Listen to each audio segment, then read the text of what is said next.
Assalamualaikum warahmatullahi wabarakatuh. Pada hari ini aku akan melakukan simulasi melakukan variasi di dalam kelas. Simak terus videonya ya. Assalamualaikum warahmatullahi wabarakatuh. Selamat pagi anak-anak. Bagaimana kabarnya hari ini? Alhamdulillah, luar biasa. Allahu Akbar. Yes. Alhamdulillahirrahmanirrahim. Pada pagi hari ini kita masih bisa berkumpul melakukan kegiatan belajar mengajar dengan keadaan sehat, semangat, dan pastinya fresh. Nah,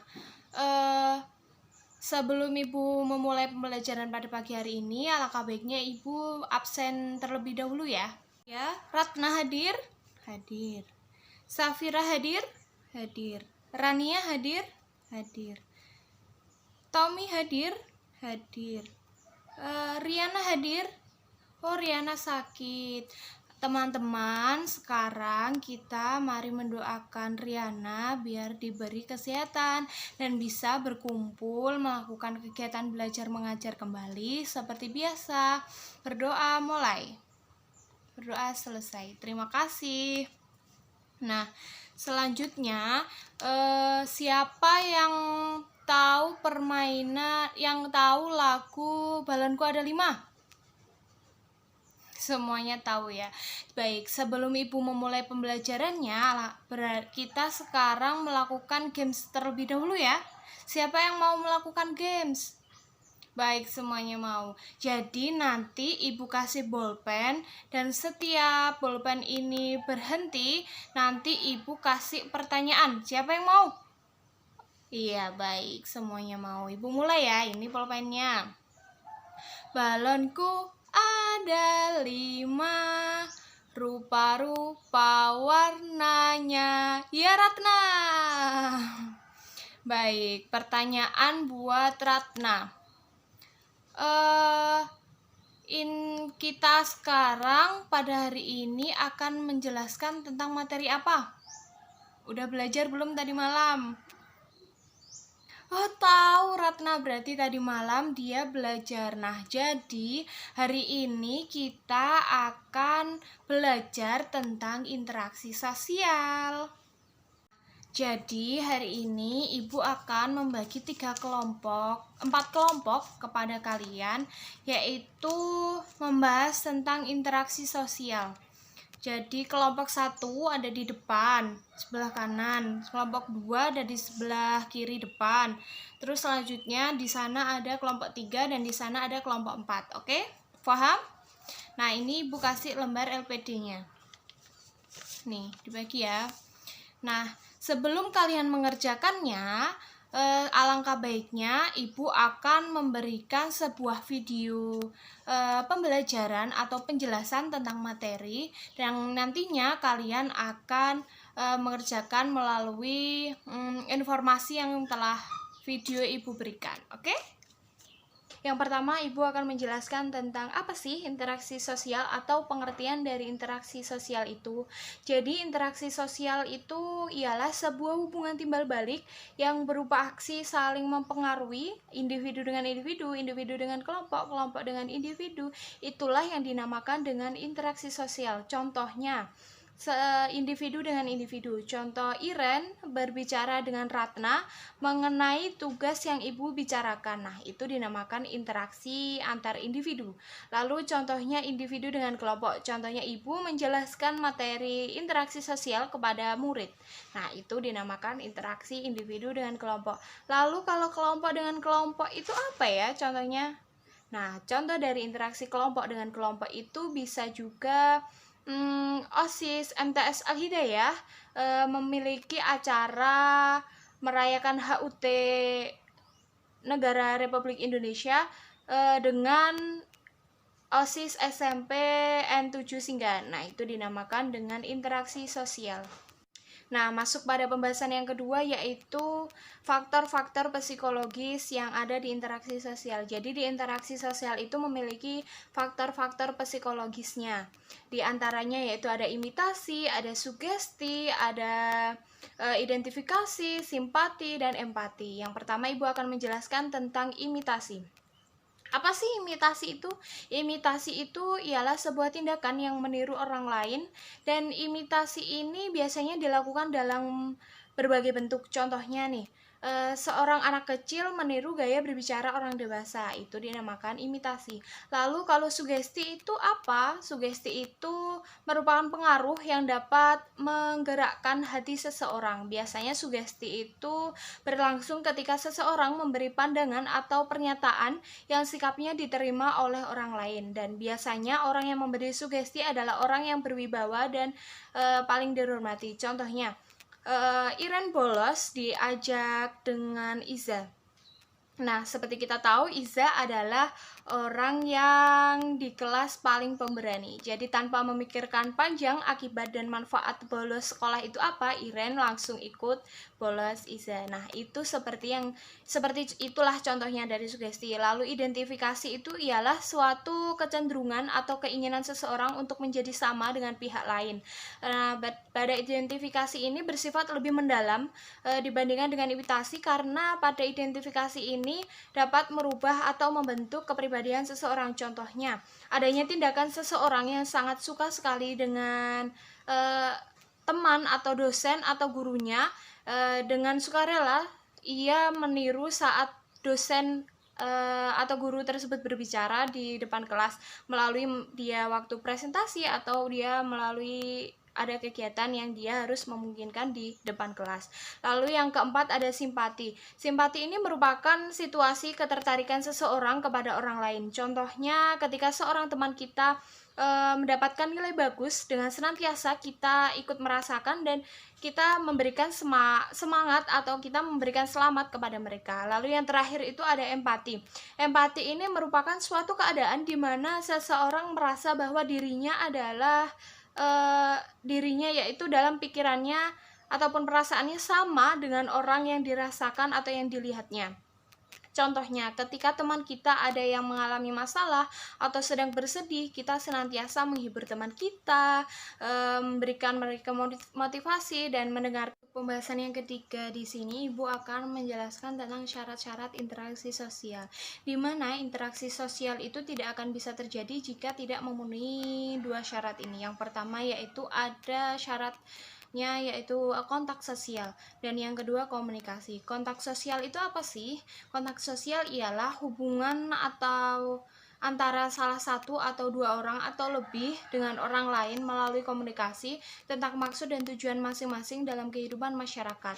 Kontak sosial ini dapat bersifat positif maupun negatif. Kalau positif berarti itu bisa mempengaruhi pekerjaan atau kerjasama, lalu yang negatif itu bisa berujung konflik, bahkan memutuskan interaksi sosial. Dan syarat yang kedua yaitu adanya komunikasi dalam proses penyampaian pesan dari suatu pihak kepada pihak yang lainnya.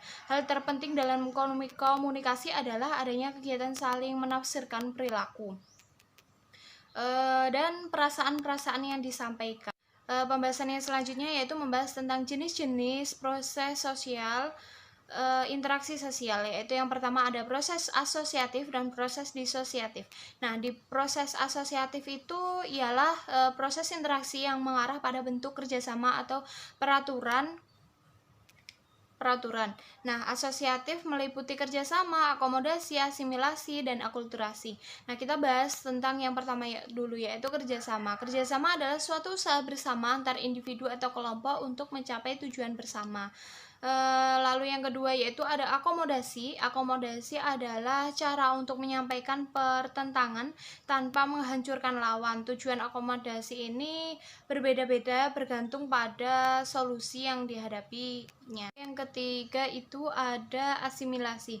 Asimilasi itu adalah cara-cara mengurangi perdebatan antara individu atau antar kelompok guna mencapai kesepakatan bersama, kepentingan dan tujuan bersama. Apabila dua kelompok melakukan asimilasi ini, maka itu akan mempermudah interaksi sosial. Selanjutnya yaitu proses disosiatif. Nah, proses disosiatif itu ialah interaksi sosial yang cenderung mengarah pada perpecahan atau konflik. Nah, bentuk-bentuknya disosiatif itu ada persaingan, ada kontroversi. Yang ketiga yaitu ada pertentangan atau konflik. Bahas pertama yaitu persaingan. Persaingan ialah perjuangan dari berbagai pihak untuk mendapatkan tujuan tertentu. Nah, di dalam persaingan ini terbagi menjadi dua tipe, yaitu tipe pertama yaitu persaingan pribadi, dan yang kedua ada tipe persaingan non pribadi. Lalu yang kedua kita akan membahas tentang kontroversi. Ini berbeda antara persaingan dan pertentangan. Kontroversi di sini ditandai dengan ketidakpuasan seseorang dengan perasaan yang tidak suka dan disembunyikan, kebencian dan keraguan-raguan atas pribadi seseorang. Yang ketiga kita akan membahas tentang pertentangan atau konflik. Pertentangan atau konflik itu ialah sebuah usaha individu atau kelompok sosial mengenai tujuan dengan cara menangkan pihak lawan melalui ancaman atau kekerasan. Konflik dapat terjadi antara lain akibat perbedaan antar individu, perbedaan antar pendapat, perbedaan antar kebudayaan, kepentingan dan perubahan sosial. Gimana semuanya udah lihat videonya kan? Nah, sekarang bisa mengerjakan diskusinya, yaitu membuat peta konsep sesuai dengan tema masing-masing yang sudah di LPD-nya Ibu berikan tadi ya. Nah, setelah itu nanti dipresentasikan, oke? Baik. Nah, buat kalian yang masih belum paham, nanti bisa didiskusikan bersama kelompok, dan jika masih ada yang belum paham juga, nanti bisa bertanya kepada ibu guru ya. Nah, gimana? Semuanya udah selesai?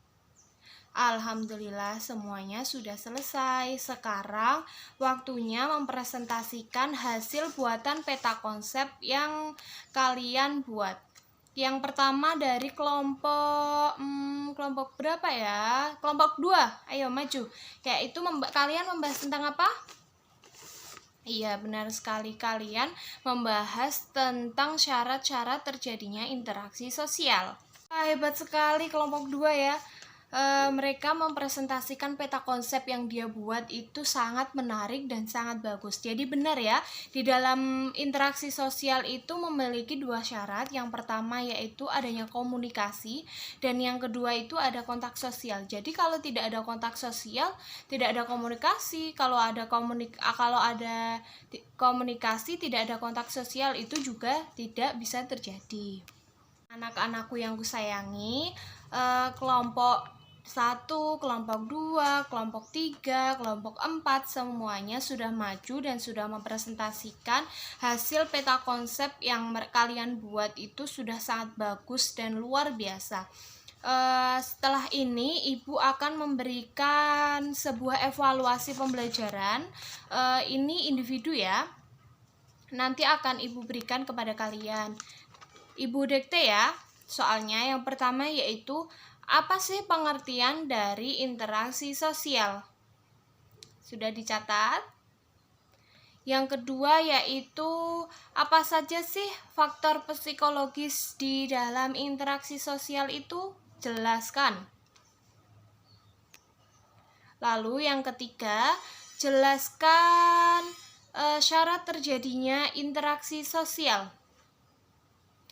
Yang keempat, jelaskan dan sebutkan proses-proses yang ada di interaksi sosial. Nah, udah cukup itu saja. Silahkan dikerjakan dengan seksama, tidak boleh saling mencontek ya. Nanti dikumpulkan, oke? Nah, semuanya sudah selesai dan sudah dikumpulkan. Karena kalian sudah melakukan diskusi, kalian sudah presentasi, sudah mendengarkan atau melihat video penjelasannya, kalian sudah mengerjakan evaluasi mandiri. Mungkin untuk pelajaran pada pagi hari ini Ibu selesaikan sampai di sini dulu ya. Kalian tetap semangat, jangan lupa belajar di rumah, oke? Baik, sekian, terima kasih. Wassalamualaikum warahmatullahi wabarakatuh. Selamat pagi anak-anak. Guys, itu tadi adalah video simulasi melakukan variasi di dalam kelas. Mungkin masih ada kurangnya. Mohon maaf. Wassalamualaikum warahmatullahi wabarakatuh. Dadah.